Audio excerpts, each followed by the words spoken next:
It's October 11th, 1988.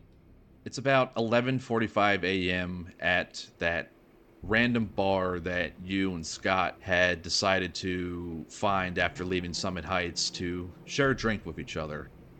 Scott left about 15 minutes ago. He said he had somewhere to be, but he did leave you with the contact information of Dr. Rufus Kimble because he had acquired that from Dr. Kimble at some point. And before we go any further, I want to address to the audience that given the events of Operation Ephemeral Garlic, Eddie came away with two disorders from that. The first one is PTSD, which should be familiar to anybody who has played Delta Green, losing two or more sand, that kind of rule.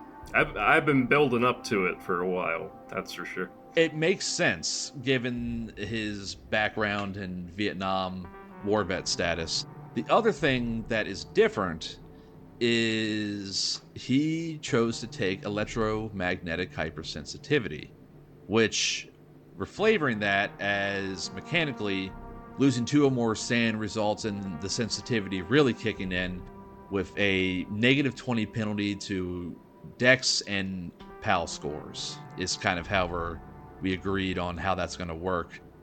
We'll get more into that a little bit later. But for now, Eddie, you're sitting at this bar in Pennsylvania. I just want to say Yes. to the audience, if you don't know what that is, look up some clips of Better Call Saul, and it'll explain it to you. Yes, that's the partial inspiration from that. With God, I can't remember. I know it's Jimmy's brother, but I don't remember the actual name. So, but yeah, that's kind of where we're taking that, where we're basing it off of, which makes sense given everything that happened. Our man consumed human nervous tissue, you know. So. Some very nervous tissue. I don't Yes. know why I was so nervous. I know. I was just going through one place and out the other. But yeah, no, you are sitting in this bar by yourself. It's not that busy in here yet. The bartender is just moving some of the bottles around, getting ready for the day. And you hear the door open to your right because you're sitting at the far end of the bar away from the door. And you don't see the man yet because it's somewhat dim in the bar and the outside light is kind of like silhouetting him. But it's interesting because it is a man, and there's also the silhouette of a dog with him on a leash. And he opens the door, stands there for maybe about 2 seconds, and then he proceeds to walk in.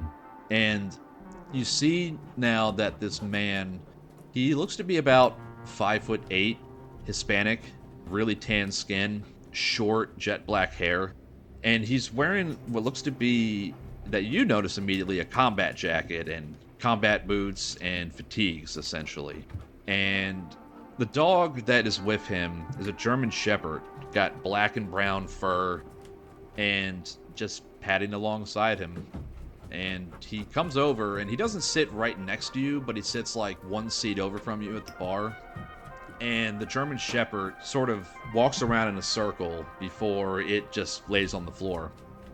Which, you know, the owner doesn't seem to really react to the fact that this guy brought a dog in. Maybe this guy's a regular. Hard to say. But... Is that a service dog? Do you ask that? Is it pretty obvious? There isn't, like, a vest on it. I don't know, like, how that would look back in that period of time, but there isn't any sort of vest on it that would indicate that it's a service dog. It just looks like he just brought his dog in, for all you know. Is he wearing sunglasses? No. No. You're looking at his left side of his face, and you can see that his face is weathered and there is a scar running down his left cheek, like a small one. You think maybe a knife slash or grazed by a bullet. Guy looks like he's definitely served, though. He says to the bartender in a Hispanic accent that I'm not going to try and replicate, so just imagine that, everybody. Hey, Roger, 2 fingers of whiskey. And the bartender, Roger, says, you got it, Lorenzo, 1 second. And he reaches down behind the bar, pulls up a bottle of Jack Daniels, and basically pours the equivalent of 2 shots. Sets it down on the bar in front of him, and the 2 men nod at each other. Hey, barkeep, make it 3. 3. Got it. You got it. Coming right up. And he pours one. And the man looks over at you, this guy who had been referred to as Lorenzo. And he takes a look at you. He appears to be studying you, looking you up and down. And he says, you serve? It's pretty obvious on your end. Got some nasty battle scars. But yeah, I served. Where at? Saigon. Rung Sat Special Zone. And you would know that earlier in the war, that was a pretty heavy area of fighting back in like the mid to late 60s. And it was about 2 hours south of Saigon. You also know, given your time thinking back and just knowing a little bit of military history and things that went on during Vietnam, that was one of the first areas where the U.S. Navy SEALs began to operate and really became their own sort of unit. Different from you being part of MACV SOG, of course.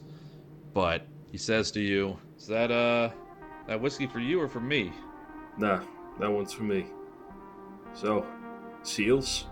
He doesn't really reply to that, and he takes the other shot of whiskey, looks at you, and says, what do you think? Well, I know you gotta be a crazy motherfucker to be in the SEALs. He studied you for a second, and I need to make a roll real quick. I give him a smile. Saigon. Army? Marines? Marines. So, why are you here on a Tuesday afternoon drinking how you are? Just strolling through town, remembering the brother I served with.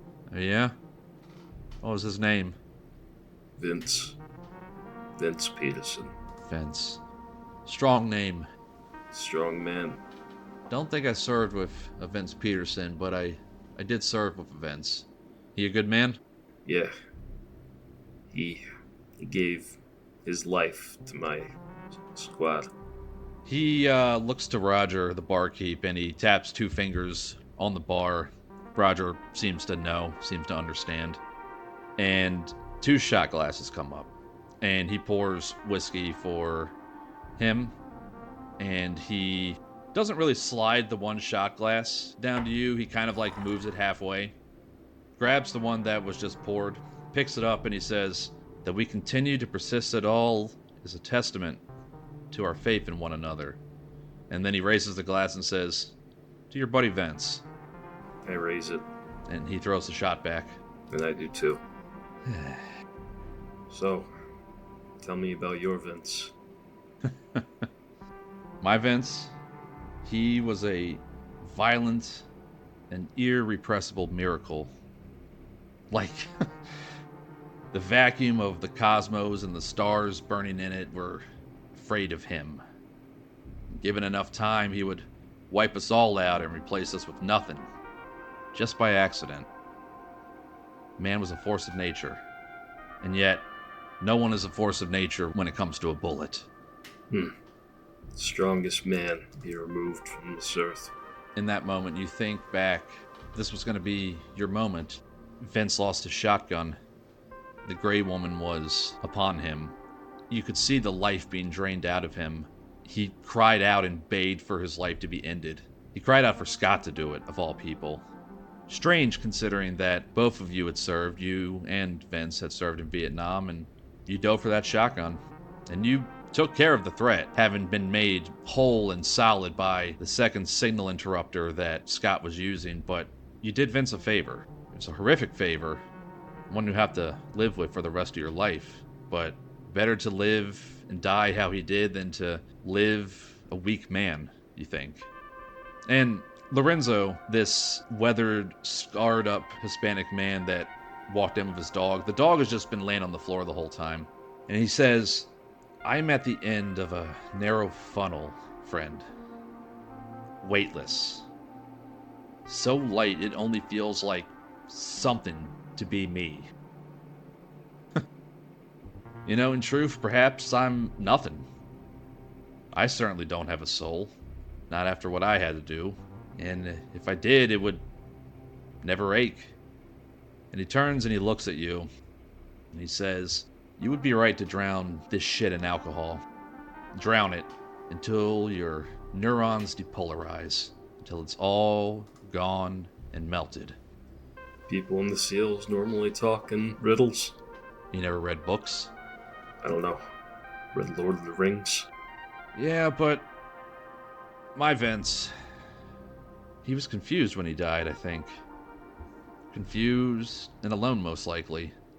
He was separated from us. I could hear his screaming in the distance in the forest after we had split the patrol up.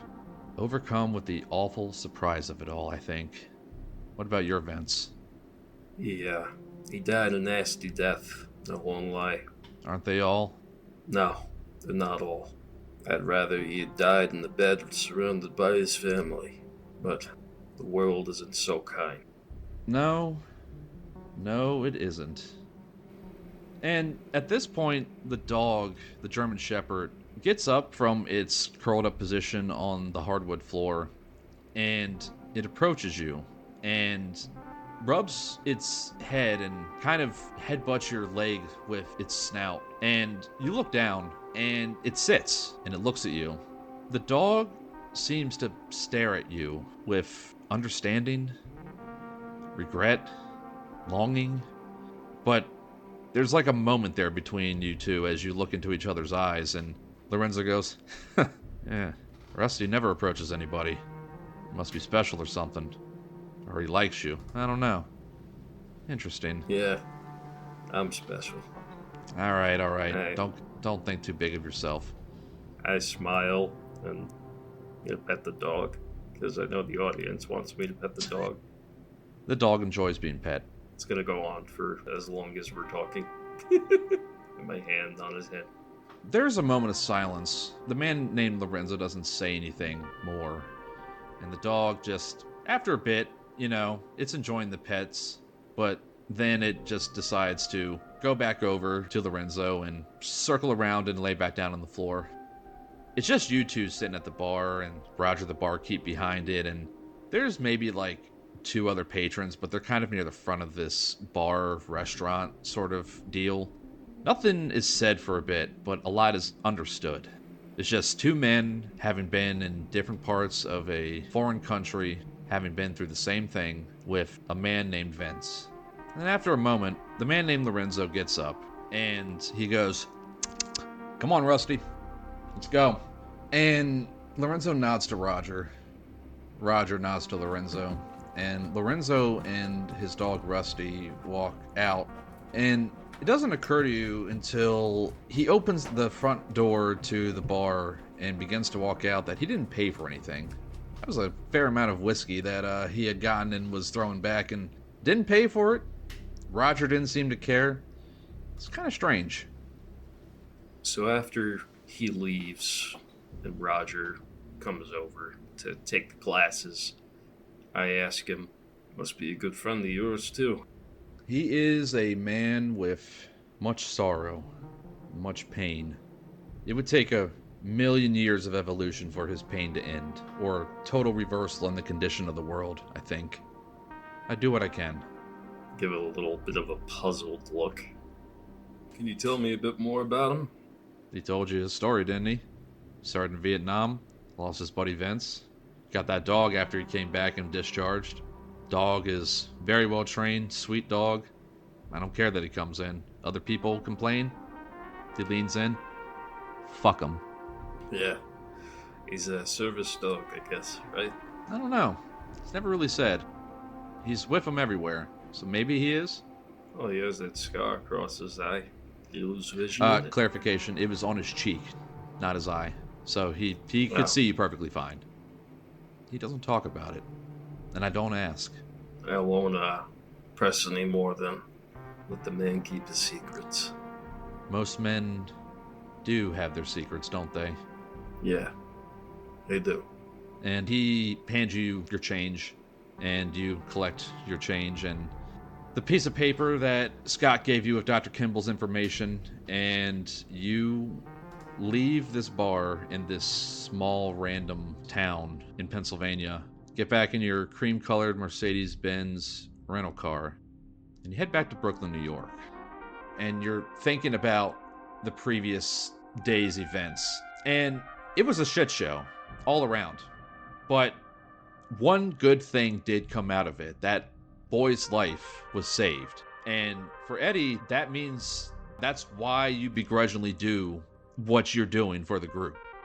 So I want you to... I'm kind of tweaking personal motivation a little bit, because that fulfills defending innocence from unnatural incursions, which you did. I want you to give me a sand roll, please. Okay. Nope. Nope. Well, you don't lose anything, but you don't gain anything either, unfortunately. Looking at personal motivation. Because it says success adds 1 sand or 1d4 for a crit, and negatives 1 sand on a fumble, but you didn't fumble. You almost did, though.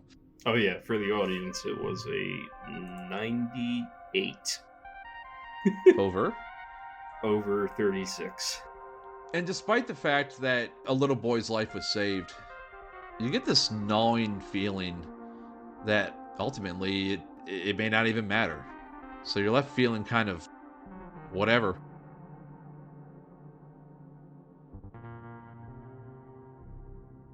We're going to now jump ahead a few months to April of 1989.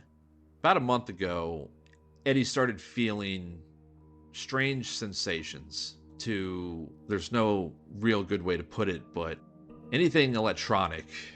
You started feeling weird around lights, televisions, anything. And it began to hurt your head. Like the migraines were terrible. Your whole body felt like it was in pain. And as a result, you sold your TV. You unscrewed all the light bulbs in your apartment. You got rid of your pager. Anything electronic, you got rid of, because the buzzing, stabbing pain in your head and somehow throughout your whole body was just, it was too much. So, taking that into consideration, when that all started to manifest back in March, and it's now April, you said you wanted to take a trip, I believe? Yes. Where? Could go to upstate New York. Is it just you getting away, or is Deanna getting away? I think it's just gonna be me. Okay.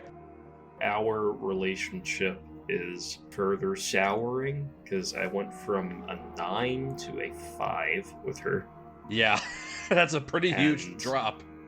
As far as Jonah Washington, ever since I threw out my pager and my home phone, I definitely haven't been receiving calls from him. And if he's at work, I'm not looking out for him. Unless he comes up to me. Unless it comes up to you. So, the question is, if you're going to be getting away, you're going to have to reduce one of those bonds by 1. Which one is it going to be? Let's go with... God, I don't want to do Deanna more. We built on Eddie being scared to, like, be a father and stuff. Yes. And, you know, Jonah was pushing him, like, marry the girl and everything. Yeah. I think I'm going to have to do Jonah. Okay. You make plans to get away for the weekend in upstate New York.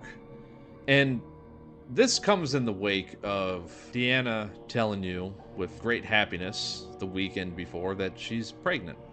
You guys had been seeing each other. Things were a little rocky, unfortunately, given, the state of things. She was, staying with you more frequently, but then after the incident after Kansas, she stayed away for a bit. But then you guys, came back together, started seeing each other more. But yet, you were still kind of being cagey with her because she doesn't know what you went through. You can never explain what you went through to her. But it brings you a certain measure of joy that you're going to be having a kid, that she's pregnant.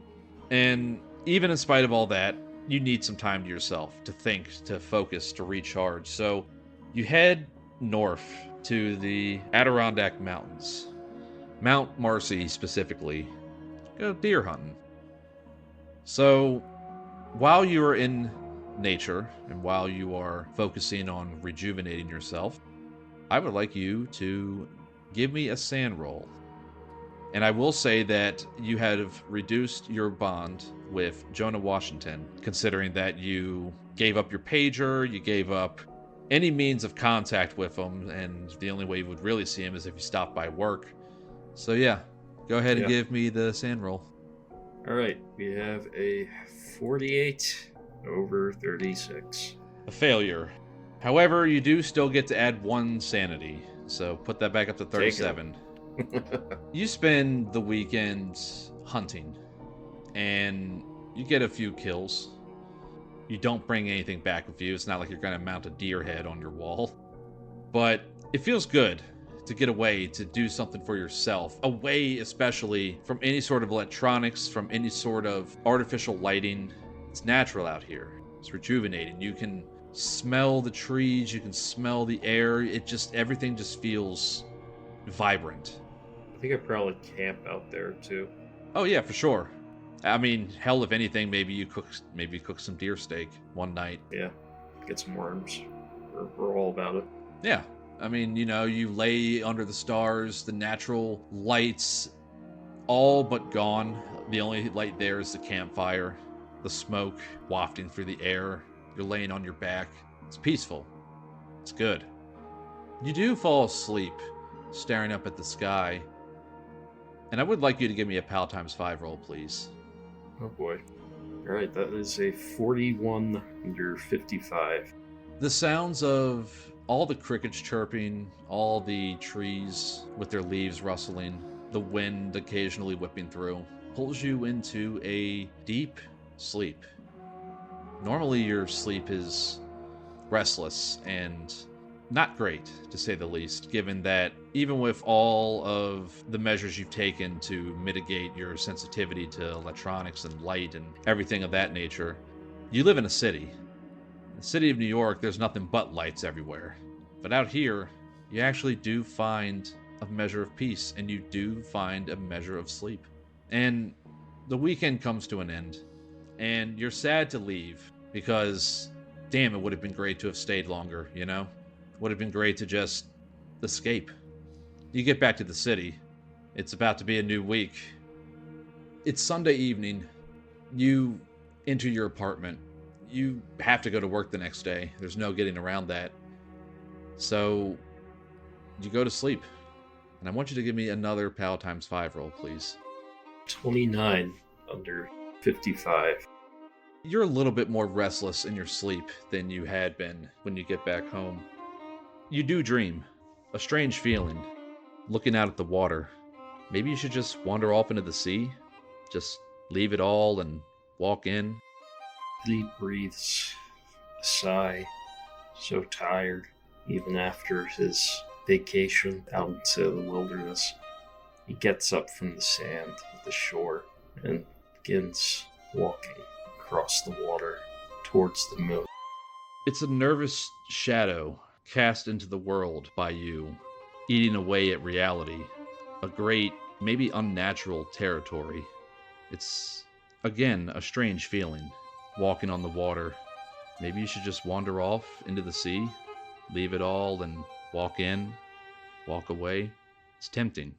Eddie looks back at the shoreline, see what he's giving up. You look back, and suddenly right in your face is Deanna, just standing on the water with you right behind you. It makes you jump a little bit. Deanna? She smiles, wraps her arms around your neck, puts her body close to yours. You instinctively move in closer to her, the feeling of warmth washing over you, to be in this embrace with her. I kiss her. I tell her, come with me. Let's get away from this place. We can raise a child somewhere better. Together. Start a family. Fresh. All we have to do is wander till we hit the next shore. She smiles and leans in. Her mouth is right next to your ear. You can feel her breath just rising and falling. She seems to hesitate, but she then whispers in your ear, "Few of us can begin to imagine the horror of you. It must be like the highest of hells, a kaleidoscope of fire and writhing glass, eternal damnation." And you snap back to look at her. You're taken aback by these words, and her face is melting, her skin falling off of her, One of her eyeballs starts to roll down her cheek, and you startle and wake up in your bed. No! I shoot awake, panting, just cold sweat running over my body, frantically looking around my apartment. It's barren. It is barren. There's almost nothing left in here. Nothing but a vague memory of a life that used to be somewhat normal. He curls up, hugs his legs, cries. You do manage to go back to sleep. It's restless. It sucks. But routine is key. The military drilled that into you. You get up and you do the thing that you had done for so many months. You run along the beach at Brighton Beach. The usual routine. Except on this particular Monday morning in April, you stop at the shoreline. The sun is just starting to come up. Many of the lights in the city are, of course, off because people haven't yet woken up yet. And there is a dull sensation at the back of your head because all the lights, all the electricity is behind you, but the sea before you. What do you think while you're looking out at the sea? Try and think back to the other shore. Oh, do you really want to do that? Give me a PAL times 5 roll minus 20%. Oh, damn. That is a failure. 41 over 35. You stand there on the shore. It's strange, but you look up at the sky again. You look back down, you look behind you, and somehow in your mind or in wherever or however you are, you're back on that shoreline in, was it Korea? Was it Vietnam? You were stationed in Korea before you went to Vietnam briefly. No, had to have been Korea. It's definitely Korea. And you remember a little bit more clearly now, you had decided to wander just outside of the base a little bit. You had to take a piss, so you decided to go piss in the ocean. You know, typical soldier shit. Except on this particular night, you look up in the sky and there's a commercial airliner flying overhead. And then it just suddenly blinks out of existence, which horrifies you. It's not like it was shot down. It's not like it suddenly went down and crashed. No, it just snapped out of existence. Somehow. It freaked you out, you remember that. And then, the next night, a man in a white suit, tan skin, slicked back, greasy, blackish gray hair, and a strange accent. You couldn't really place where the accent was from. Maybe it's Middle Eastern, maybe it's Hispanic, Italian, hard to say. But he said words to you, and that's where memories get fuzzy. You don't remember what he said to you. It's like your mind is actively trying to repress that part, but you see yourself looking at this man, this bespoke, tailored man, and then you wake up laying on your back in the sand. Not just in the memory, but you now find yourself laying on the beach at Brighton Beach, on your back, in the sand. Huh?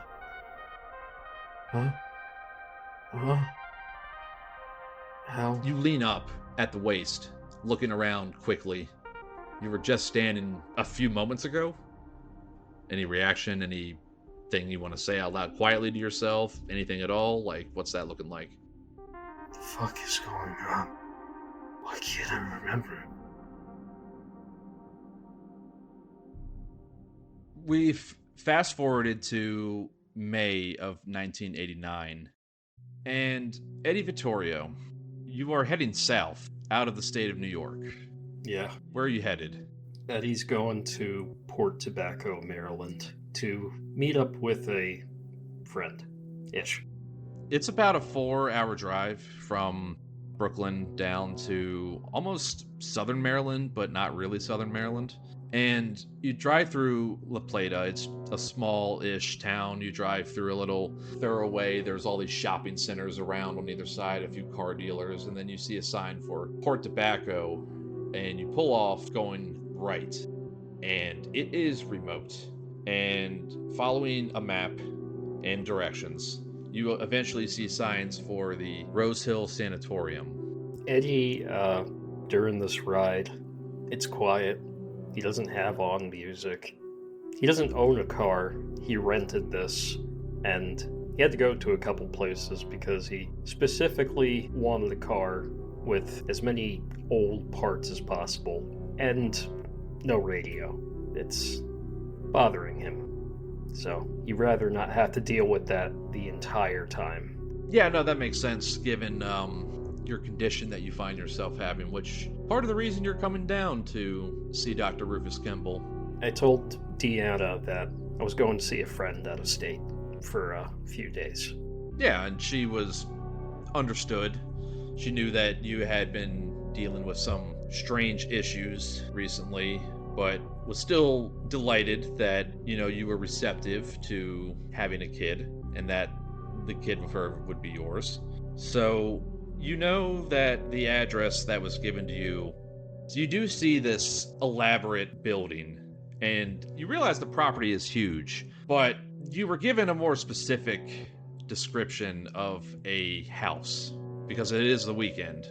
While on the grounds of the sanatorium site proper, you do see the actual sanatorium itself. It's this large mansion-style home that appears to have been renovated to be a sanatorium, but that's not where you're headed.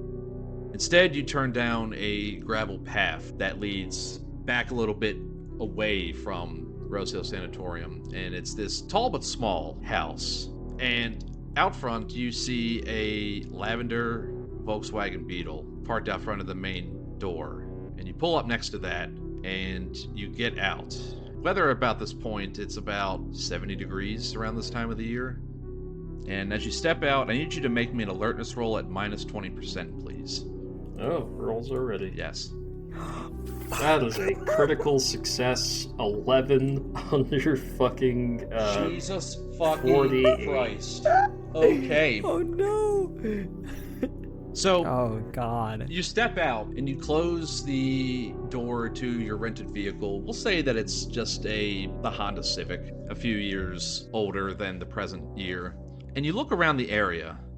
You feel like you're being watched. And you stop and you look around. Correct me if I'm wrong, Caius. It's forested around here, right? Like there's woods and everything? Or is it just a big yes. open... Okay, all right. So you see a lot of trees everywhere, Eddie. There's open sight lines in some parts of this area, mixed with forest otherwise. And you squint your eyes as you look south. And you swear you see the reflective surface of what may be a bumper of a vehicle off in the distance. That's it? Yes. Where's this vehicle? It's far away, but you can barely see it. You know that it's like the chrome reflective surface of a vehicle, but it's hidden so well that you would have missed it if your senses weren't on edge. Is it just somebody who's just out for a stroll in the woods? Or is it something more sinister? You don't know. Yeah, it's hard for Eddie to process what that means. It's just a car parked in the woods off to the side. Eddie doesn't know anyone here, but he keeps it in the back of his mind for now. Okay. Eddie's going to look around, see if there's cameras. Do you want to elaborate on that, Caius? Oh yeah, he did crit succeed his alertness. Yeah. There was a camera above the Entryway. And above the All right. entryway, just kind of pointing out to look at the general area. Okay. It probably bothers Eddie a little. The electrical fields just pointed straight at him. Yeah. He's not feeling it. No. He just wants to get inside. Okay. Eddie's gonna walk up to the front door of what he knows is Kimble's house, even though he's never been here. Yeah, it wasn't hard to figure out. I mean, you got directions to the sanatorium in combination with a map of the area that you acquired on your way down. Eddie would have probably fucking called, not just sprung up on him. Would he have used a phone, he's though? Probably busy. He would have stomached it to get some help. Okay. So we can say that Kimble is expecting Eddie. Yeah. Eddie, you walk up to the door. Do you knock? Do you just stand there? What do you do? I knock. Scissors and a haircut. Pop, pop. Yeah, after like a couple seconds, you see through the frosted glass a figure approach the door, and then it clicks open, and Dr. Kimble is standing there. Says, "Oh, Eddie, welcome. Do you want to come in?" Hey, Kimble. Yeah, thanks. And I'll just step past you. Do you want Coffee, tea, water, food. Some coffee be nice. Alright, how do you take it? Black, 2 sugars. Okay. And he will busy himself in a little kitchenette for a few minutes. Eddie, when you called Dr. Kimble, did you describe to him why you were coming down and what was bothering you, or did you not elaborate? I think I said I'll talk about it when I get there. From the kitchenette, Kimble calls out, so Eddie, you said you wanted to talk about something. Care to elaborate? Yeah, it's not related about the operas we were on. It's something that's been coming up more recently. Okay. And he walks out holding a tray with some cups of coffee on it. He says, if you'll follow me, we can go into my office that I've got here. I see some clients at home. Alright, yeah, that's fine. He leads you into, it's a small, very cozy little area. There's one of those stereotypical couches, a chair for himself, a little writing desk, some papers. Dr. Kimble, your human being as high as it is, Eddie is in visible discomfort. And Eddie, since you didn't tell him what you wanted to talk about, lights are on in the helm, electronics are on.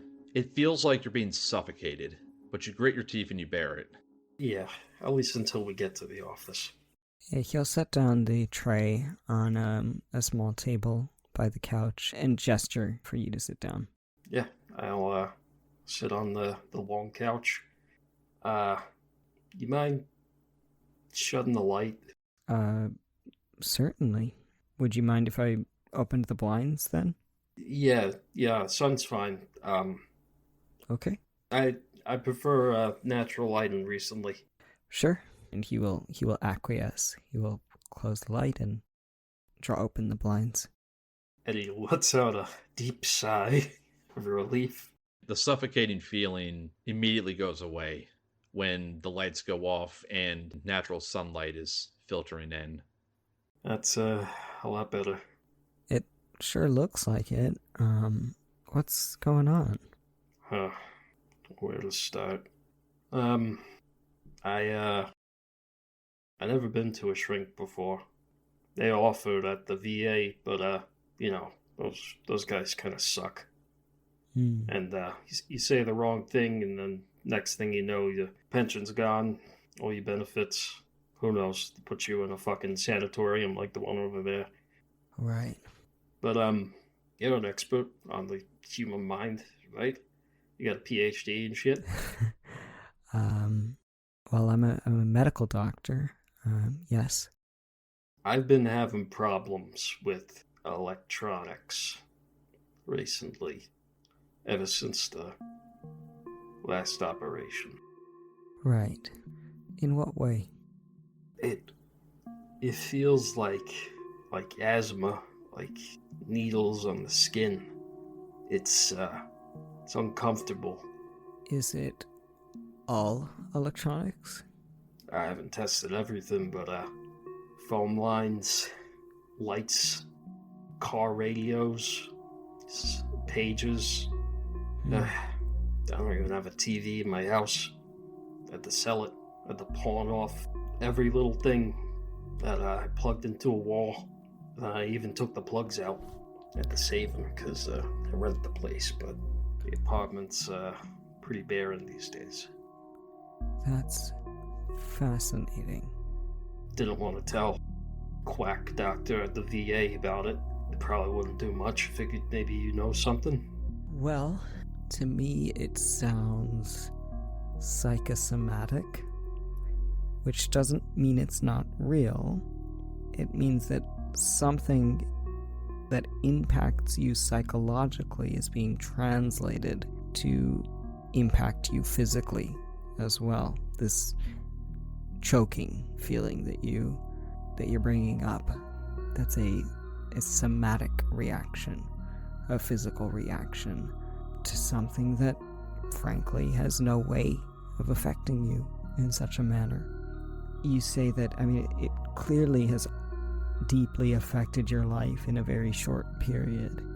How do you find yourself functioning from day to day in your workplace?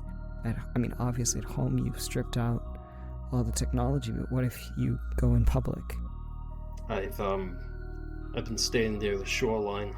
There's less electronics over there. There's something about it.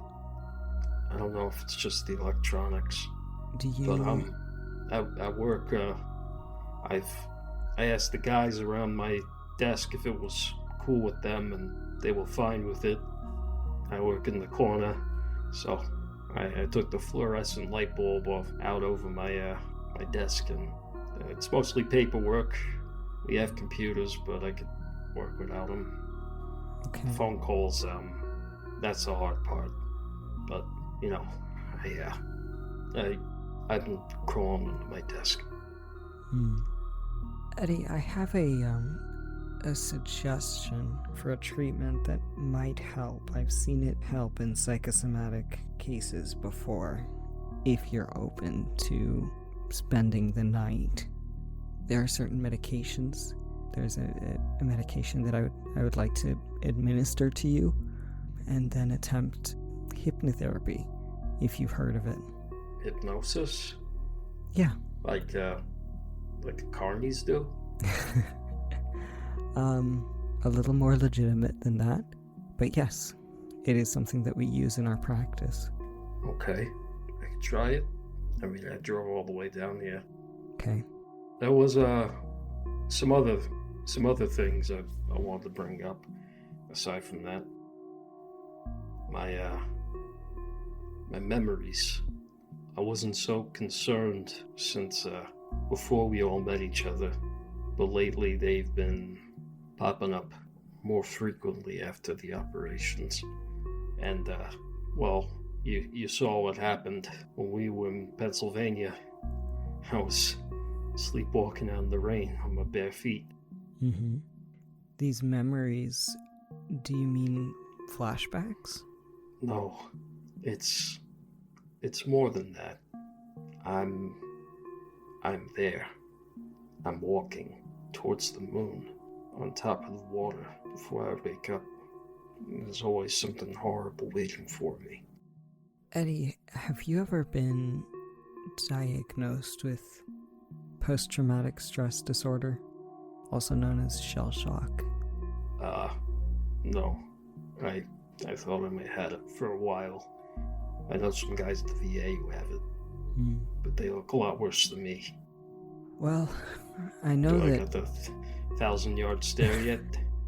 I know that often shell shock is, as per the name, attributed to warfare, but you have been through some traumas in the past several months. That could be worsening your condition, it could even be triggering it. Especially if you're saying that these sleepwalking events, these nightmares, these flashbacks, this psychosomatic symptomology, if this is all recent, then I think it may be fair to say that our work with the group is heavily affecting you. Do you think that's fair? Yeah, I'd say so. But it's not like I could just leave the group. We signed up for this for a reason. Yeah. No one else is gonna fucking do it. I'm willing to put my life on the line like Vince did. I'm willing to go down like that. Are you suicidal, Eddie? Sometimes. I don't go putting the gun under my chin anytime soon. People need me. Deanna needs me. We're expecting. Oh. Congratulations. How do you feel? I'm scared as hell. Yeah, that is a very common reaction. I'm more scared than when I was in the fucking jungle waiting for a landmine to kill me. Yeah, there's something much more terrifying about life coming into the world than the possibility of losing your own. You're responsible for a lot. I don't want him to be like me. I don't want him to be like me, Kimble. What parts of yourself are you scared of? Dr. Kimble, you notice that as he is talking about his fears for his yet-to-be-born child, you do see him sweating a little bit. Would you keep your house cool, air-conditioned in May around this time of the year. What's the temperature like, Max? Again? 70s. No. His windows are open. Okay. Dr. Kimble, you do notice that with the cross breeze coming through your office, he is sweating as he's talking about the things that make him afraid. And so you have him lie down on your couch, and you get up from that chair and you go around to your desk and you open up one of the drawers and you open up the false bottom of one of the drawers. And inside is a small metal container. You know that inside of this metal tin, are rice paper thin squares of LSD. Remove the tin. Part of you stops for a moment, thinking, is this the best way? But then you nod your head, come back around, and he takes a small pair of tweezers and will pick one of these thin squares up out of the tin and say to Eddie, stick out your tongue, please. Eddie, after he said that, was zoned out. He was staring blankly at the ceiling on the couch, shuddering and sweating. As your hand comes into view, he sits up. What? The treatment that we talked about?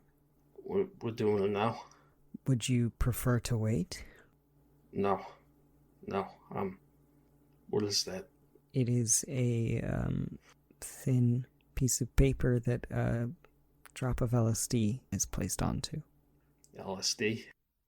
You use that? Yes, I have a lot of experience with it. Like, personally? Yes, and as a practitioner. What's it gonna do? You will experience a sense of dereality and depersonalization. I will be here to guide you through the process. Eddie looks at the tweezers, thinks for a moment, and sticks out his tongue. Here's how I'm envisioning this going down. There's going to be a series of PAL times 5 rolls. Each is going to get progressively more difficult as you go through this to tap into whatever you need to do to rid yourself of this fear, this condition. It's going to be a regular PAL times 5, then a minus 20, and then a minus 40.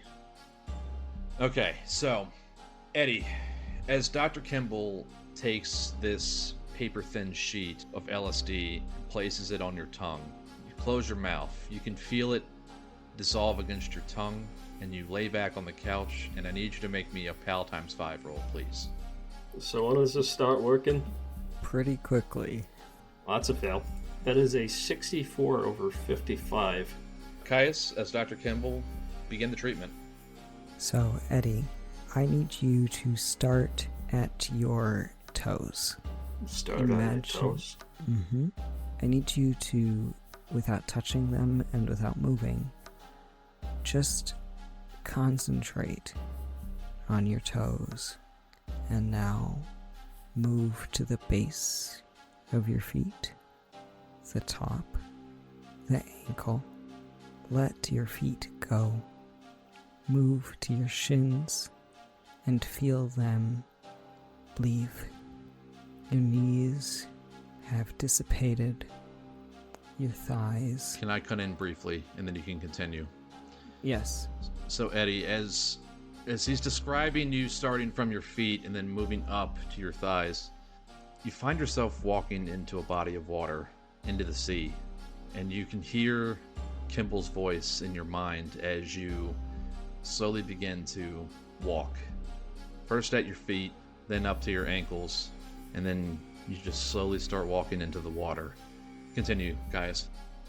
Now to your hips, let them leave to your stomach, your chest, your torso, your shoulders, your elbows, your forearms, and your hands are no longer a part of your body. Your throat, your face, your ears, it is gone. All you are is floating here. I'm going to cut in. As he's describing this, you find yourself further walking into the water until you are swimming far away from the shore. It's an indistinguishable shore. It's not Brighton Beach. It's just a nameless shore, a nameless body of water, and as you swim away from the sand, you feel your feet start to, there's no other way to put it, but you feel like they're deatomizing, like they're just breaking apart as you're swimming. And you feel the sensation rolling up your thighs, your hips, your torso, and eventually your arms. And you start to slow down because, you know, you're just a pair of arms and a head at this point and a neck. It's freaking you out a little bit. How can you move if you don't have momentum from your legs to kick and push you forward? You start to panic a little bit. Roll me Pal times 5 minus 20%. That is a critical failure. 88. Dr. Kimble, continue your narration, please. And now, Eddie, as you are essence, I would like your essence to gain voice. Please tell me what you are feeling. Eddie, what are you feeling? Fear. What are you seeing? Water. Eddie. Eddie is not talking in his normal voice. He is not. Eddie, I would like you to turn up in the water and look through it to the sky. Picture a flock of birds. One has feathers like a blood-streaked koi. Another, a tail of color-coded wires. One is a blackbird, stretching orchid wings. Another, a flicker with a wounded head. All of them are flying like leaves, fluttering to escape their bright, circulating in burning air. When the air is clean, they will return, but for now they are fleeing. One is a kingfisher, trapped in its bower, deep in the ground, miles from water. Everything is real, and everything isn't. Some have names, and some don't. Named and nameless shapes of birds. What kind of bird are you, Eddie Santiago Vittorio? You have crossed distances to roost upon something. What is it? Let me cut in here. Eddie, the sensation of you being just a pair of arms, a neck, and your head, you deatomize while you're swimming in the water, but yet you're still moving forward somehow. You're just essence. You find yourself on a beach. It's at night. Palm trees are around. Yeah, this is familiar. You were in Korea before you shipped to Vietnam. This is definitely when it happened. You look up to the sky and you see this plane flying overhead, and then it just vanishes. You were in Korea when this happened, before you shipped over to Vietnam. It was early on, but this definitely happened. And then you hear the sound of an airplane turbine very loud in your head, and it frightens you. And you turn around, and there's a tan man in a white suit, slicked back hair. He says to you, Eddie. You can respond if you want to. If not, I'll continue. Eddie is going to pull up his gun, say, "Freeze, motherfucker! Stop!" The man in the white suit smiles and laughs. Who are you? Are you with the Viet Cong? Stop fucking laughing. I'll shoot you, motherfucker. He walks forward towards you, and you're holding a Colt 1911 in your hands on this beach. Suddenly, it's the middle of the day now. It was nighttime, but now it's the middle of the day when you are now seeing this man. And you go to pull the trigger on the Colt 1911, but no bullet comes out of it. And he's gonna keep pulling. Yeah, it just clicks. He says, in an accent that sounds like it could be Italian, Middle Eastern, Russian. It's hard to really pin down what it sounds like. He says to you, "That won't do anything. Come on now, Eddie." How do you know me? Who are you? Dr. Kimble, you can see tears flowing down Eddie's face at this point. Eddie, the man in the white suit walks up to you, puts a hand over top of your hand holding the Colt 1911 that's now shaking in your hand, and he slowly puts it down. He pushes your hand down until the gun is pointing down at the sand. And despite you feel like you're resisting to try and point it at him, the ease with which he moves and how graceful it is, despite how much energy you're exerting to resist him, does nothing. Eddie is frozen. Give me a PAL times 5 roll, minus 40%. That is a 95 over 50. Okay, Dr. Kimble. Yes. Continue. I failed every one of those. I am very under the influence right now.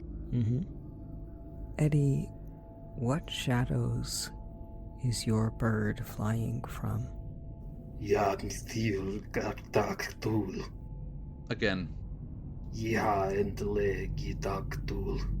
Dr. Kimble, he is saying these words.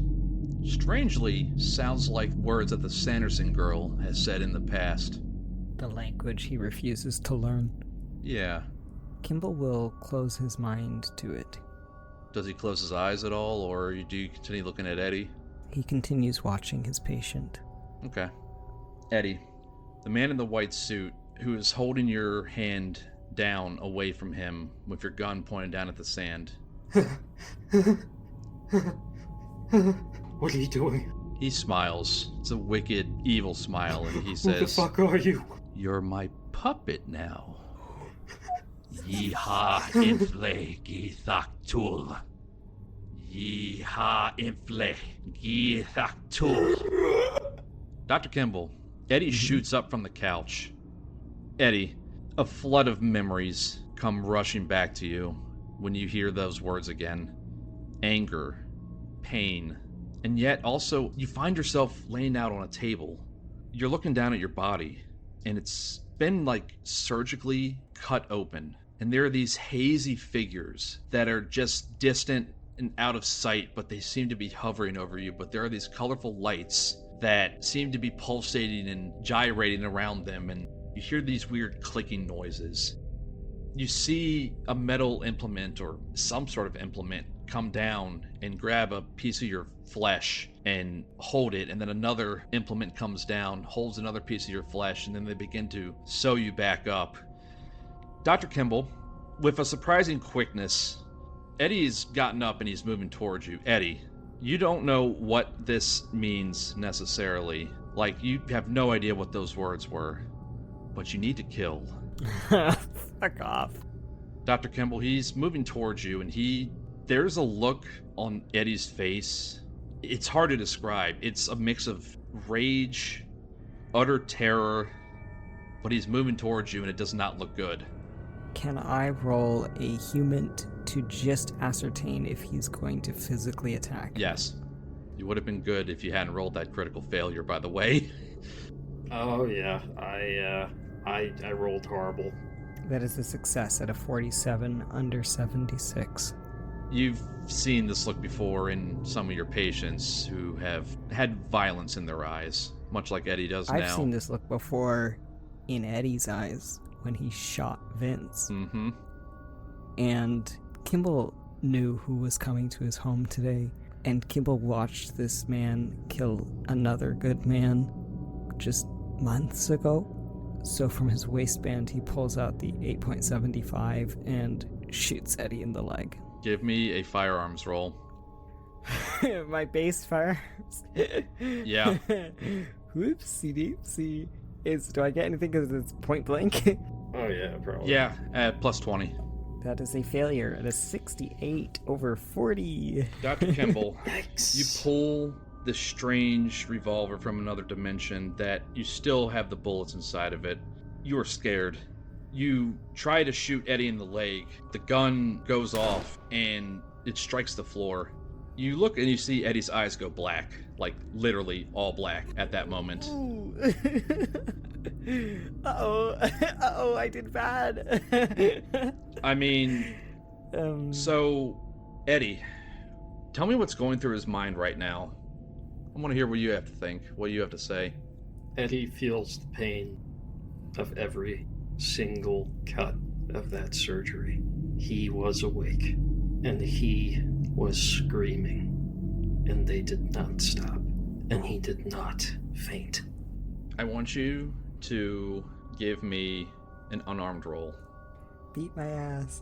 Oh shit. Fuck. As a 9 Stop beating my ass. under 72. Dr. Kimble, do you want to fight back or dodge or do anything? He did technically just take his action. I did just technically take my action. Let's just see what happens. Let's see what happens. Please don't kill me. What do Eddie's hands look like? What do you want to do, Dr. Kimble? Yikes. I will do an unarmed. Or, well, if I fight back, can I use my gun again? Yeah.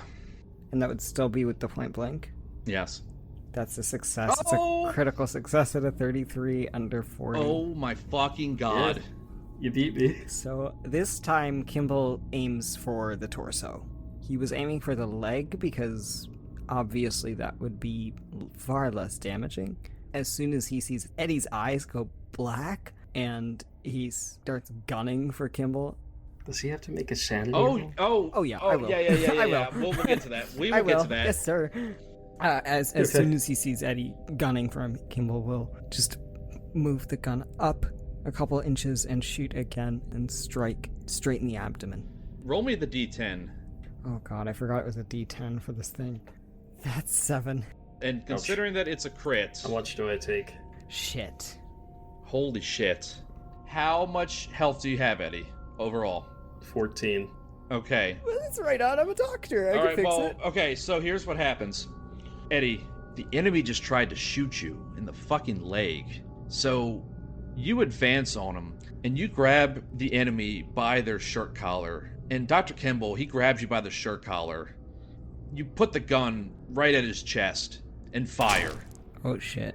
Eddie, there is a searing hot volcanic pain blossoming throughout your body. You feel yourself, because you're still high on LSD, you turn into molten lava, and you feel yourself ooze to the floor, clutching your chest. Dr. Kimble, give me an alertness roll at plus 20%. Sure. That's a success at a 13 under 61. In all of this very quick commotion, you're coming to. Eddie is laying on the floor in pain, bleeding from his chest. Am I, like, unconscious? Yeah, that's half your health, dude. Like that, you're laid out, like per the rules. Like, Did he crit me, or did I take 7 damage? he crit you, you took 7 damage, and you're not getting up. You're stunned. That's the crit effect. You're just Okay. laying in pain. But Dr. Kimble, as part of that alertness, you are now hearing what sounds like a vehicle turning off, and you hear the sounds of footsteps outside in the gravel, and you can hear hushed voices saying, shit. And then, would you have left the front door unlocked or locked it? He would have locked it. I will say that even as this is going on, Kimble is turning to his desk. He's put the gun down, and he's grabbing a medical bag and immediately putting pressure on the wound. Immediately. Like, it doesn't matter that somebody's going to come and... Yeah, no. Give me a first aid roll He's- plus 20 since yeah. it's with the medical kit. That is a failure at an 86 over 80. Wow. Kimble is shaking, and actually he's starting to get a little out of it. He can feel himself. He's taken his Orexin, but I think this is so severe that he is fighting harder than he's ever fought in his life to stay awake right now. Did you do that? Oh, sanity yeah. roll? Roll me a sanity roll for violence. That's a failure to 67 over 58. Is my sand 58? Oh, yeah. This is, firefight is a D4, I think. Yeah. Make it a... Roll me a I would D4. Can I argue against myself for a D6 because this is a fellow agent and he was doing the unnatural stuff, so we can just Roll like D6. couch it Yeah. together. That's a 5. So Ooh, are we projecting? are we projecting? Here's the thing: it would be really funny to just take 5. Oh yeah, do I lose any sanity for all this shit? You are a pile of molten lava flowing down the side of a volcano right now in your mind because you're high as fuck right now. Yeah. And everything hurts. Okay. You are not even on this plane of reality. I will project, and I will hope that I don't roll a 4. Okay. Roll a 1d4, please. That is a 2. You rolled a 2. So that means that I will take 2 willpower, 2 from a bond, and 3 sand. And 3 sanity. And who are you projecting on? I am projecting on Vivica.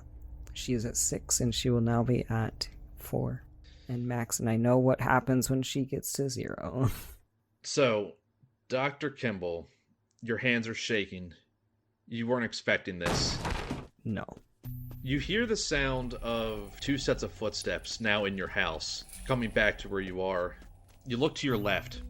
Standing in your office by the entrance on the far side of this room, there is a taller white male, looks to be in his early 40s, with somewhat longish hair, but it's like groomed well. He's dressed in a black bomber jacket, brown pants, and boots, and a black shirt. And standing next to him, slightly shorter, is an African-American woman in jeans, a blue jean jacket, and a sensible pair of boots, and a gray t-shirt. Both of them are holding pistols at you. And the man speaks. He has a slight accent. You think it might be Dutch. And he says, "Kick the weapon away. Move the weapon away." It's on the desk. Kimble is like hunched over Eddie, pressing gauze into his wound. And the gun is... Kimble just jerks his head at the desk. Help. The other man with his accent, he turns to his partner, who doesn't take her eyes off of you. And he says, "Sierra, secure it." This woman nods, and still keeping the gun trained on you, walks around behind you, grabs the 8.75 millimeter revolver off your desk, puts it in the small of her back, and she says, "Anthony, help him. Kimble will start directing this gentleman on how to... He's got first aid. I'm going to roll that for him, if that's sick. Okay. Well, can Kimble help with that? Because it's a doctor. Yeah, we're going to say that with the medical kit plus your experience, that's going to be a plus 40 to his 50. Real question is, who the fuck are these people and where are they? Yeah, we'll figure it out, I'm sure. So that's a 78 under 90. I'm going to roll a d4 now. Just to be clear, you took 7 damage. The failed roll from Kimble gave you a 1. Okay. So I'm rolling, and then we're going to add more on top of that. That's a 3. Alright, we're at 11. The man, with much hesitation, holsters his gun and begins moving in, and you see that he is practiced in his movements, like he's done this before. Eddie, in your mind now, where there was 1 palm tree, there are now 3 palm trees, and they are swaying very heavily amongst a breezy ocean backdrop. They seem to be simultaneously moving over you and hovering over you. Somewhere in your mind, you think a Mai Tai on a beach right now would be great, but the pain in your chest is too immense. But you also start to feel it lessen a little bit. You're still in incredible amounts of pain. The pain washes away from you, and Dr. Kimble, you have no choice but to make a little bit of room, but you also can sense the presence of this woman named Sierra still pointing her gun at you. He says to the room at large as he's, kneeling still next to Eddie, but a little out of the way, "We need to get him to an operating table. I have one close by. He should be able to be moved as long as we can pack that wound, but it'll need more than 2 hands." Eddie's just muttering to himself this whole time. He is just a feeble little man right now. So the woman who had been referred to as Sierra, standing behind you, says, "Shouldn't we talk to Carradine first?" What? He's bleeding out. We don't talk to fucking anyone. He gets to an operating table now. Look. He's dying. I don't care what procedure is. We will save this man's life. I will carry him myself. It would be great if I had help. That's all I'm saying. Fine. Move All right. out of the fucking way. He'll kneel down and pick Eddie up. You just hear her behind you saying, "This is a fucking shit show. Why didn't we just roll him up? Protocol. We need to help him, even though it's all fucked up." Shut up and get moving. And Kimble will direct them out of the house and will tell them to go into the shed and to take from his waistband. He has a set of keys, and he will instruct them to open the hatch and Kimble will walk down a flight of stairs with them behind him, and will step into a narrow hallway, concrete, fluorescent bulbs, and they will frankly run down it until they reach a larger area that looks more hospital-like. He will swing through a set of bay doors into what appears to be an operating theater, and will lay Eddie down on a table and he will go to a sink and clean himself off and scrub in. The whole time, Anthony and Sierra are pointing their guns at you. That's fine, he doesn't give a shit. So he scrubs in and will try to fix this situation, try to tend to Eddie. He will take as long as it needs. This isn't really a rush job. He's at least to some extent stable. You probably packed all the gauze you had in your office inside of me. Yep. Well, during this process, the man with Sierra still training her gun on you, he takes out what looks like a small camera, and he begins taking pictures of this area, of you, with Eddie, of everything in here. Kimble can't do anything about that right now. No, you can't. Yeah. I think actually, at some point, he will, he's got an IV in Eddie, getting him some fluids, checking his vitals, and he'll turn to these two individuals and say, "So, are you what's been tickling the hairs on the back of my neck for the past months?" They don't say anything. They just share a look. Which, for you, that may be all you need. Well, it's good to know that you work for Carradine and not something more sinister. You can call him. You can share those pictures with him. He's aware of this building. But not what was inside of it. He should be. As I've described to him, these are our operating rooms. They've been here for a long time. That's the wing that you're in. There are 3 operating rooms. This isn't the Mulberry Ward, right?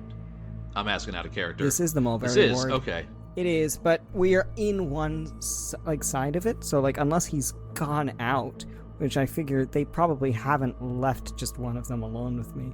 I mean, you're also unarmed to a degree. Has he left the bay? Not yet. No, he's just taking pictures. Then yes. He's basically just been taking pictures of an operating theater. And Eddie, you don't feel like you're a volcano anymore. Instead, you are having probably some of the deepest sleep you've had in months. Once he's stable, Kimble will move him out of the operating theater and into a small hospital room with a bed, and he does ensure that he's going to try to minimize the amount of electronics that are on. However, he does need at least a few things on, like a light, but he'll make sure that it's pretty dim and the furthest one from Eddie.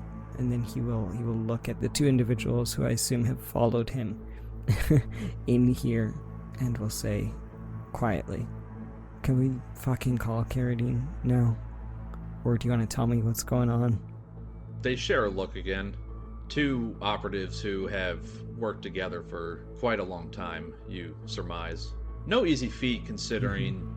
Considering the job we do? Also, especially considering this Sierra woman being African-American and female in this line of work, and how much harder it is, or how much harder it would be for her. Right. The man, he says, "Show us the rest of this facility." Gun's still pointed at you. Why? Why should I do that? Because I will kill you if you don't. Oh, will you? Without talking to Carradine? You'll shoot me? I'll show you the rest of the facility. Just, I would like to talk to him.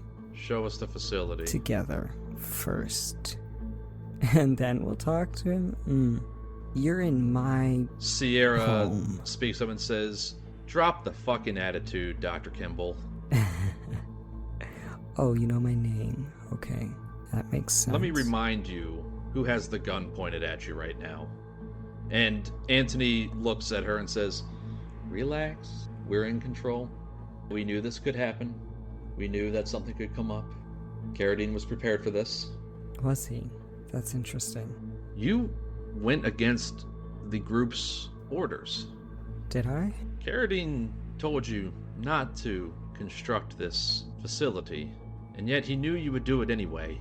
My understanding is that Carradine told me to not expect the group's involvement, and to not request outside involvement. Me working on my sanatorium has nothing to do with what Carradine and I discussed. And yet, you reached out to outside entities anyway. Did I? Fascinating. I'm not sure how you think things have been done before, but we have to evolve with the times. We have to be more open with the intel that we share. That was what Carradine told us anyway. That's why we know as much as we know. So what do you know? What can I fill in for you? You are dealing with an outside entity that may not be aligned with the group's interest, and in fact, may be a danger to them. Outlook Group, Dr. Perov. Oh, you know their name. I never got an answer from Carradine, or maybe I didn't even think to ask. Well, that's the thing, Doctor. For someone as smart as you are, this is Sierra this time, you didn't think, you just went ahead and did, thinking you know what's best. There's a hierarchy and order to things. Well, if the group wanted you to build this, they would have told you to build this and would have helped you. You did it on your own. You're going against their wishes. You know that's dangerous, right? What is the group? God? It's the only thing that stands in the way against evil shit that's out there, she says. The only thing? That's fascinating. And incorrect. The two of them share a look. Unless I am incredibly mistaken, which, if I am, nobody has thought to inform me of any details. Nobody has approached me in a reasonable manner. It's just been guns pointed at my chest. Frankly, I'm a little tired of guns pointed at my fucking chest. That's not what I saw when we came in. Yes, when a man who I recently saw kill another man lunges at me, trying to kill me with his eyes black as the night, yes, I will shoot him. They share a look. I apologize if that's shocking information to you. I thought we worked in the same field. Carradine is concerned that either you're not playing for the right team, or you don't know that you're working for the wrong team. I don't know what the fucking teams are. Everybody is talking to me in riddles. I'm a scientist. If you have evidence, if he wants to discuss facts, he can tell me. If all you have is threats and weapons and bullets, then I don't care to hear it. I am 60. I am too old for this shit. I have been in this for too fucking long for you to be speaking to me like this, and for anybody to be, frankly. I am not a messiah. I do not know everything, but if you will not speak to me, then I will do what I think is right until I am proven otherwise. If you've looked at my work history, you will know that. Sierra laughs. He's trying to lie to us right now. You do think highly of Am I? yourself. Did I say I didn't? Your demeanor suggests otherwise, Dr. Kimble. It's men like you that are dangerous. I'm not a It is messiah. men like you that has us here right now in your basement. Oh, it's men like...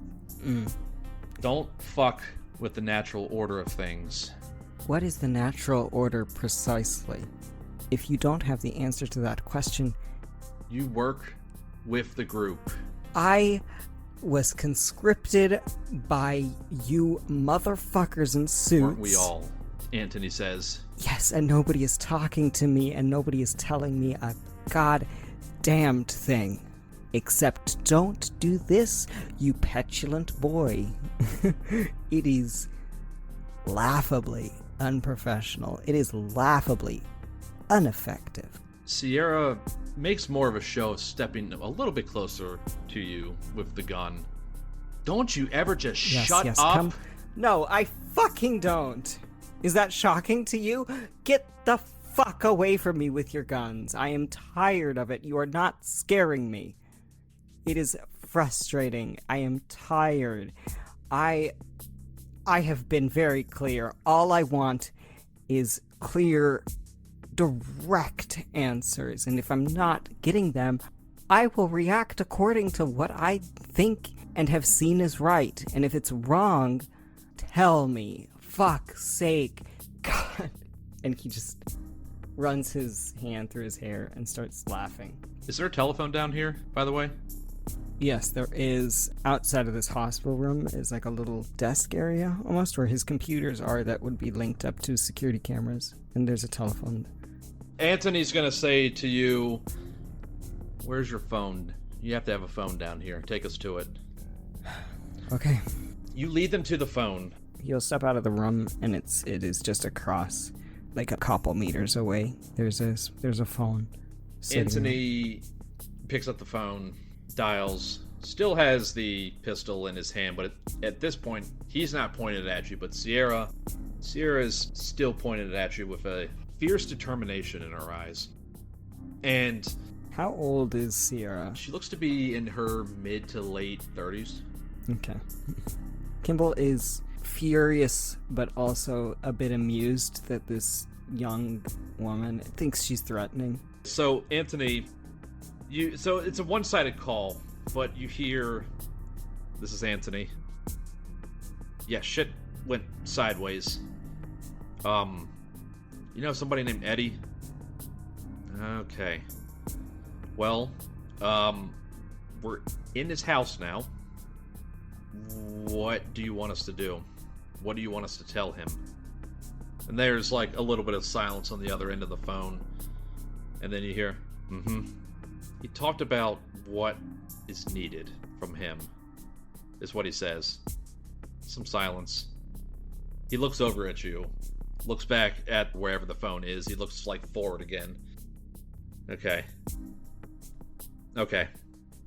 Yeah, I took some photos. We'll move out. Leave him be. Yeah, understood. Hangs up the phone. This other group you work with, the Outlook group, you are to cease any involvement with them. We have suspicions. We have suspicions that they may be playing for the wrong side, so to speak.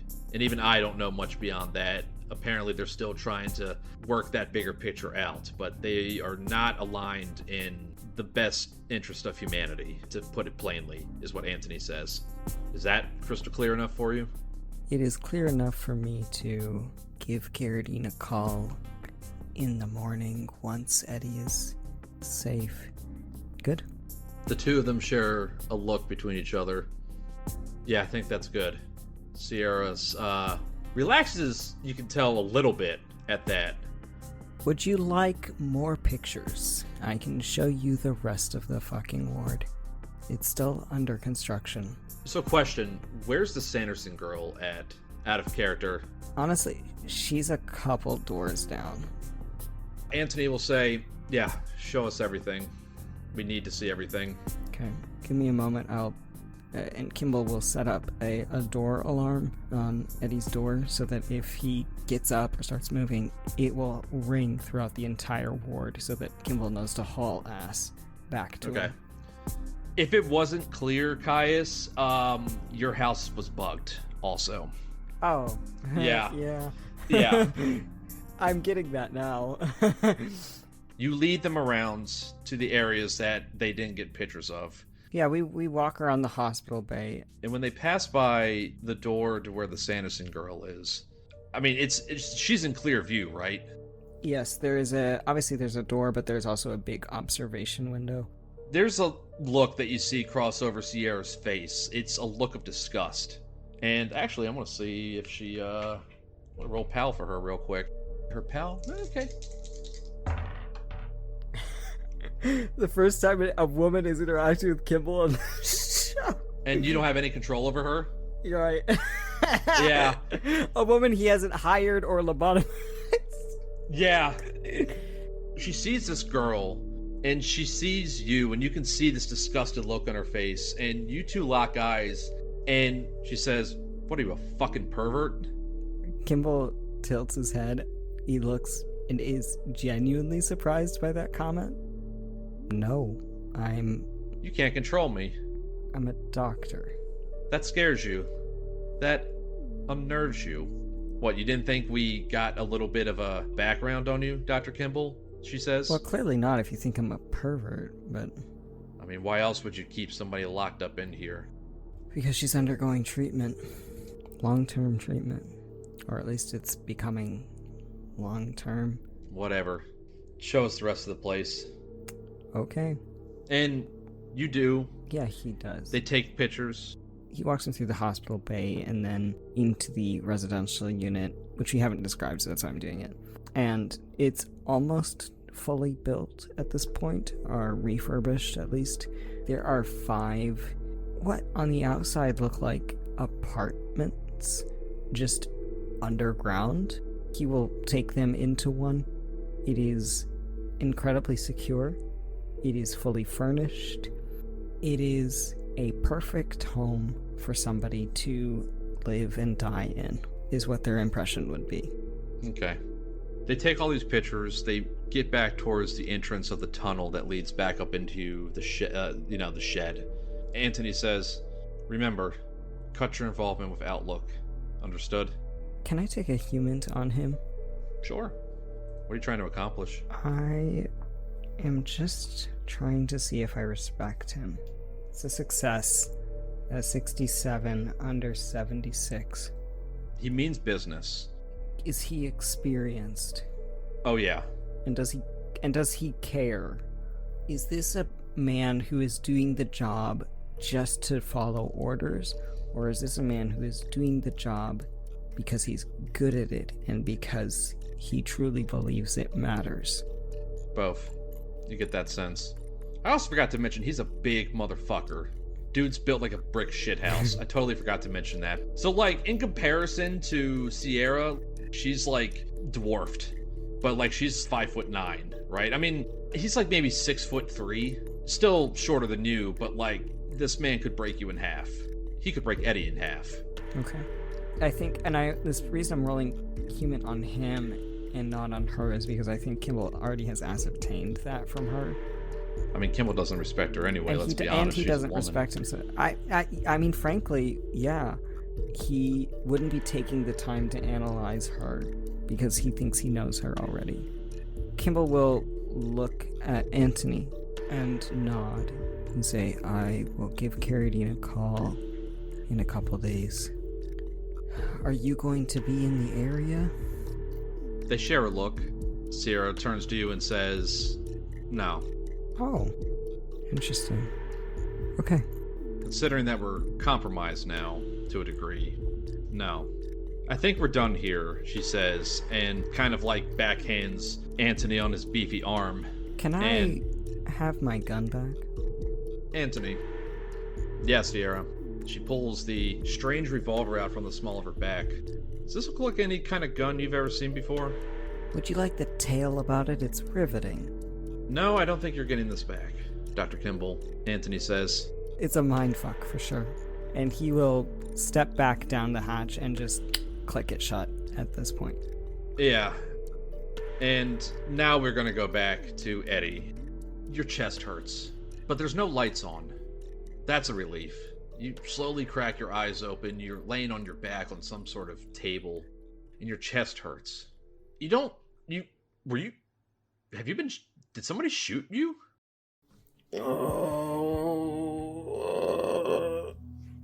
Oh my fucking god. Can I hear him through the speakers? Oh yeah. Okay, yeah. Kimble walks in, clicks the door open. What the fuck did you do to me? Well, lie back down. Take it easy. Did you fucking shoot me? Yes, Eddie, I shot you in the chest. What? Why? Why would you shoot me?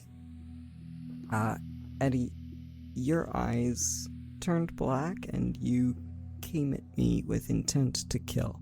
So I tried to shoot your leg and I couldn't do it. You shot me through my fucking lung I can't even breathe. It hurts so much.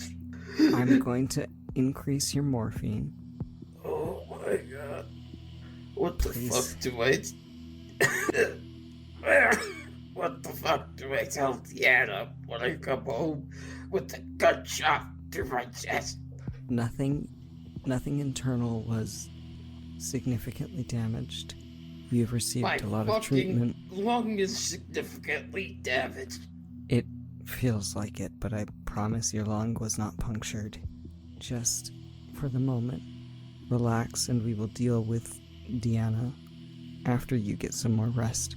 And he comes up beside you and fiddles with like one of the IV bags.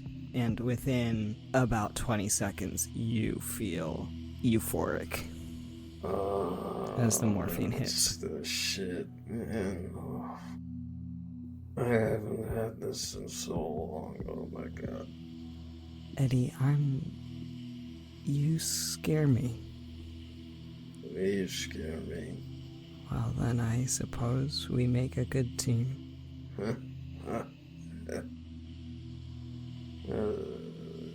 And Eddie, the morphine takes you away on the most wonderful of trips. That's 2 drugs within the span of a few hours now. Yeah, like the LSD's wearing off, and now the morphine's hitting, and it's like, "Whoa." Yeah. So, the thing is, though, Eddie, you have clarity now, to a degree, some amount of clarity that you didn't have before. You realize that some man implanted some sort of trigger in you that made you go nuts. Like, that's huge. You also saw something you apparently weren't supposed to see, but the memories were real. In that regard, you aren't really truly losing your mind.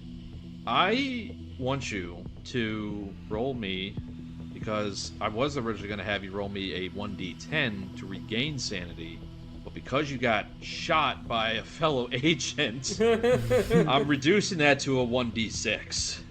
Holy shit. I got a 5. Alright, we're back up to 42, boys. Woo! And we are now 20 away from my next breaking point. So we're definitely going to hit it next time. The mystery of who or what was cutting into your chest and sewed that back up, that still eludes you. I was a bird. Kimble, you asked what bird I am. Yeah, I did. I'm a fucking vulture, man. You know, the beautiful thing about vultures, Eddie, is they clean up. They clean up the worst of us, and it fuels them every day. And they may look frightening. They may be connected culturally to death, but it's only because they are shepherds. And you, Eddie, are a shepherd and a carer, and you will be a fantastic, brilliant father. Did you see something inside me when you were in my chest? Did you see anything? Anything? And I fall asleep. Kimble will have to think on that. Kimble will have to give me right now an N times 5 roll minus 20%, because in the seriousness of the moment, you were just focused on life saving, but maybe you remember seeing something. So let's do that. Minus 20, you said? Yeah. That's a success at a 28 under 65. Yeah. So, pushing past the stress of having guns pointed at you while you were trying to sew Eddie back up and remove the strange bullet caliber that doesn't exist on this plane of reality, you also realize absentmindedly you're going to have to remove that from the floor of your office at some point, because somebody will notice that. But you're thinking hard, moving, your scalpel around and trying to get a good look, and it's weird, but something was off about his insides. Some of his muscle seemed to be a lot more dense and hardened than you expected it to be. To paint the picture for the listening audience, Kimble is sitting in a chair beside Eddie's bed as he snores, and off 2 rooms down there is the quiet beeping of the Sanderson girls' vitals being checked, and an even quieter murmuring in a language he heard from Eddie's mouth, coming from her mouth. And he just says to the stillness, God, what are we gonna do? What are we gonna do with you, Eddie?